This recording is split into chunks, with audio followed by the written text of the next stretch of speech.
Seperti itulah pola asuh helikopter. Orang tua selalu ada di dekat anak, mengawasi terus-terusan apa yang sedang anak lakukan, melihat secara detail apakah situasi yang anak hadapi adalah situasi yang berbahaya. Hal ini membuat kita sangat terlibat dengan kehidupan anak, tapi kita tidak pernah memandirikan anak. Sehingga proses pengembangan baca tulis hitungnya terjadi tidak secara alami, tapi inkubator atau dipaksakan perlu mereka kuasai di usianya mereka yang memang belum seharusnya. Akibatnya akan kita lihat beberapa tahun yang akan datang, ketika anak-anak akhirnya kehilangan kesempatan untuk menguasai keterampilan yang lebih penting di usia.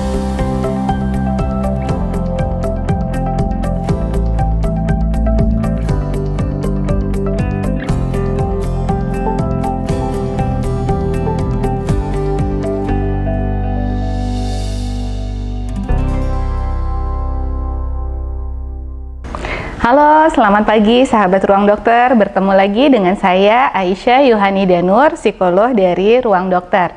Hari ini kita akan kembali membahas tema tentang orang tua dalam melakukan pengasuhannya.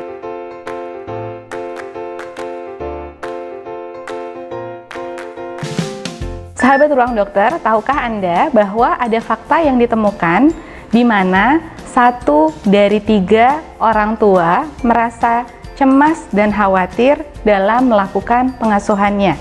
Iya, 1 dari 3 orang tua. Dan fakta ini ditemukan terutama pada orang tua muda. Orang tua muda di generasi milenial. Mereka adalah orang tua yang sudah terpapar lebih banyak informasi dan wawasan tentang pengasuhan yang baik dan benar. Sehingga mereka kerap kali melakukan evaluasi terhadap ketepatan pengasuhan yang sudah dilakukan oleh orang tuanya dulu.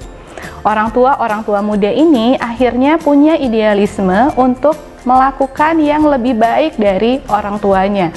Orang tua milenial ini menghindari sekali untuk melakukan kesalahan yang sama dari kesalahan pengasuhan yang sudah dilakukan oleh orang tuanya dulu. Sayangnya, idealisme ini justru seringkali menjadi jebakan bagi orang tua milenial, sehingga 1 dari 3 di antara mereka merasakan sangat cemas dan khawatir karena sangat tidak ingin berbuat salah.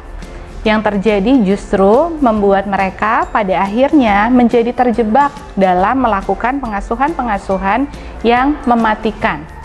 Pengasuhan yang mematikan adalah pengasuhan yang bukan hanya membuat anak menjadi tidak berkembang secara optimal, tapi juga menggerogoti emosi dan jiwa dari orang tua itu sendiri.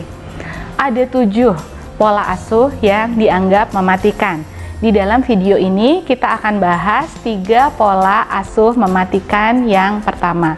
Yang pertama adalah pola asuh helikopter atau helikopter parenting. Anda bisa bayangkan sebuah helikopter yang terus-terusan keliling di atas sana, mengawasi secara intensif apa yang ada di bawahnya. Seperti itulah pola asuh helikopter. Orang tua selalu ada di dekat anak, mengawasi terus-terusan apa yang sedang anak lakukan, melihat secara detail apakah situasi yang anak hadapi adalah situasi yang berbahaya, dan ketika menurut penilaian subjektif mereka hal tersebut adalah berbahaya bagi anaknya, orang tua yang jadi helikopter ini akan segera turun dan membantu mengatasi masalah anaknya.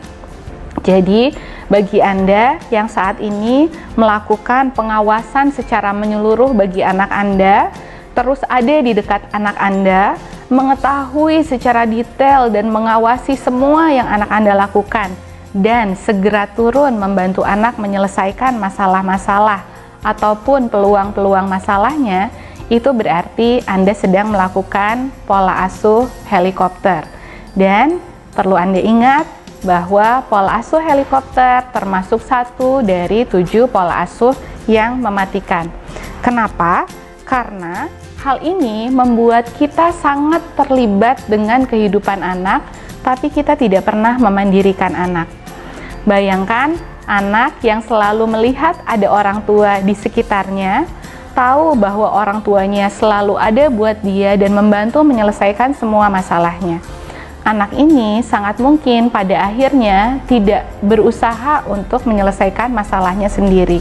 Bukan hanya karena dia bergantung pada orang tuanya, tapi yang lebih bahayanya lagi, bisa jadi karena anak akhirnya merasa dia memang tidak punya kemampuan untuk menyelesaikan semua masalahnya sendiri. Dia tidak punya banyak pengalaman untuk menyelesaikan masalahnya sendiri, sehingga dia menjadi tidak yakin bahwa dia akan bisa tanpa kehadiran kita sebagai orang tuanya. Ini mematikan, baik untuk anak maupun untuk orang tuanya. Mematikan bagi anak, seperti yang sudah saya jelaskan tadi, mematikan bagi orang tua, karena kita akan kehabisan banyak sekali waktu dan energi untuk terus-terusan ada di dalam hidup anak kita.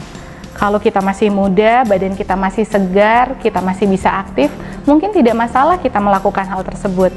Tapi bayangkan ketika kita sudah semakin menua, energi kita sudah semakin terbatas, kita akan kehabisan energi dan lelah sendiri ketika seluruh energi dan perhatian kita arahkan terus bagi anak kita.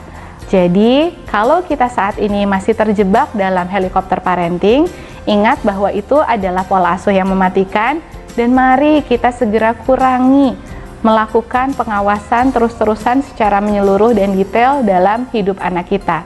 Berikan dia kepercayaan untuk menyelesaikan semua masalah-masalahnya sendiri.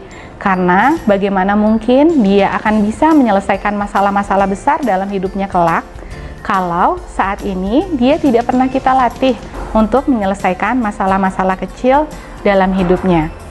Helikopter parenting itu adalah pola asuh yang pertama yang mematikan.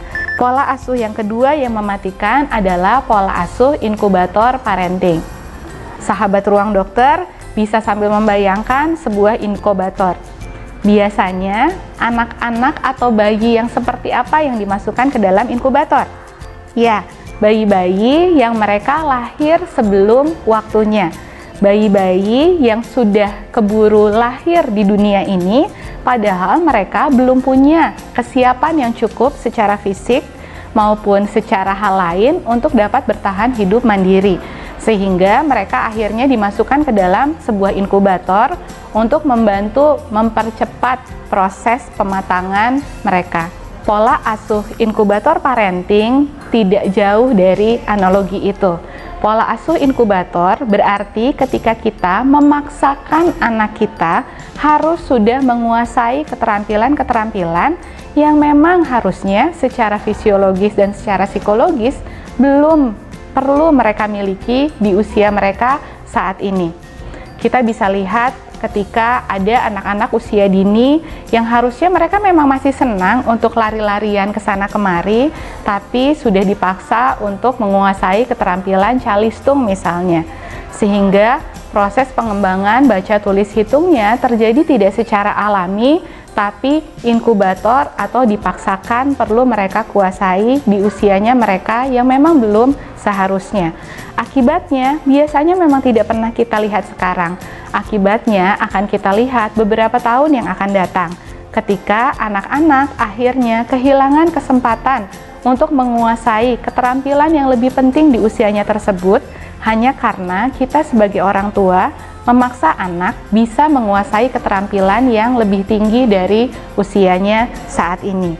Kalau Anda termasuk orang tua yang secara tidak sadar terjebak dalam inkubator parenting tersebut, maka mari kita mulai hargai tumbuh kembang anak kita yang pasti berbeda-beda antara satu anak dan anak lain.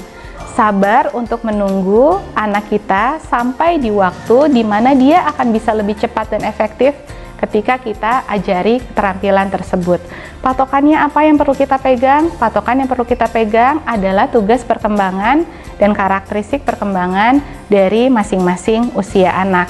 Ketika kita mengetahui hal tersebut, kita akan jadi lebih tahu patokan umum secara usianya, mana keterampilan yang memang perlu dia kuasai dan perlu kita latihkan, dan mana keterampilan yang tunggu dulu, tidak perlu diajarkan sekarang, ajarkan saja dulu nanti. Semoga kita bisa jadi lebih sabar menunggu pertumbuhan dan perkembangan anak kita tidak lagi terjebak dalam inkubator parenting. Itu adalah pola asuh mematikan yang kedua. Sekarang mari kita bahas pola asuh mematikan yang ketiga, yaitu Band-Aid parenting. Band-Aid kalau di kita mungkin bisa kita ibaratkan seperti sebuah Tensoplast.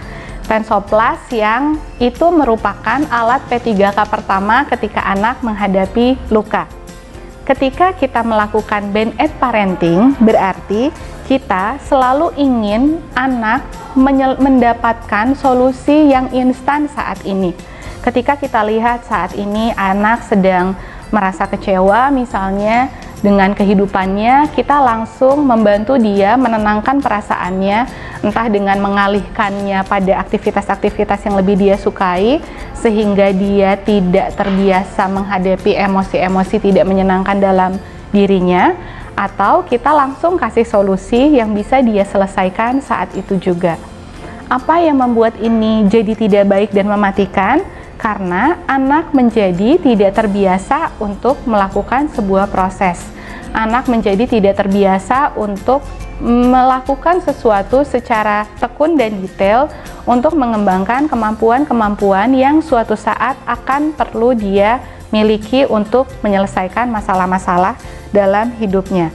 Jadi, sebagai orang tua, agar kita tidak terjebak dalam pola asuh mematikan Band-Aid parenting ini, kita perlu sabar ketika melihat anak sedang menghadapi persoalan. Jangan langsung berikan Tensoplast untuk menutupi lukanya, dan kita izinkan anak untuk merasa tidak nyaman, izinkan anak untuk merasa kesulitan, izinkan anak untuk merasa kepayahan, karena percayalah dalam setiap emosi negatif yang dia rasakan, dalam setiap upaya yang perlu dia lakukan, ada aspek-aspek dalam diri anak yang akan berkembang karena proses tersebut.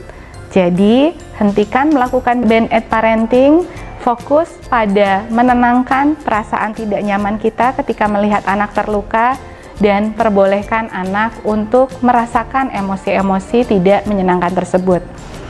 Itu adalah pola asuh mematikan yang ketiga. Yang pertama adalah helikopter parenting, yang kedua adalah inkubator parenting, dan yang ketiga adalah Band-Aid parenting.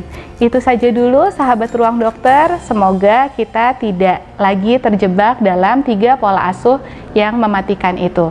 4 pola asuh lainnya kita akan bahas dalam video berikutnya. Saya pamit, terima kasih banyak.